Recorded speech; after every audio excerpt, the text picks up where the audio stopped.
Ayaqqabı haqqında danışacağıq bu günləri və mən sizə bir neçə dənə yeni söz öyrədəcəm. Ayaqqabının bu hissəsinə la longuette deyirlər. Buraya, buna. Longuette. Buna deyirlər le lacet.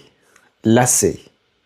Sonra bu lacet'nin, yəni bu qaytandır da Azərbaycanda deyəsən. Bunun qaytanın girdiyi deşiklər var, bax bunlar. Həmin bu deşiklərə öyye deyirlər. Ən öyye. Ən öyye.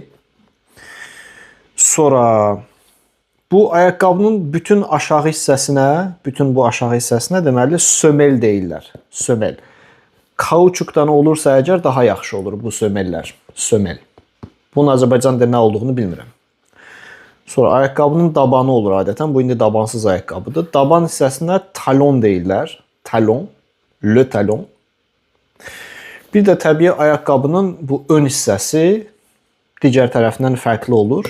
Bu hissəsi, qabağı, ayaqqabının ucu deyək də. Buna da deyirlər le bout. Le bout. Həvço. Bir də bunun təbii ki, içərisində sömel intérieur da olur. Bu içində olur, çıxarıla bilən bir şey olur. Bu məndəkində yoxdur, bax bu. Buna da sömel intérieur deyirlər. Yəni bu sömel extérieurdur. Bu da sömel intérieurdür. Bir də təkrar eləyək. Deməli dedik ki, ayaqqabının bu hissəsinə longuette deyirlər. Lacet, öyye, le bout, le talon, la semelle. La semelle intérieure. Olduğu sağ olun.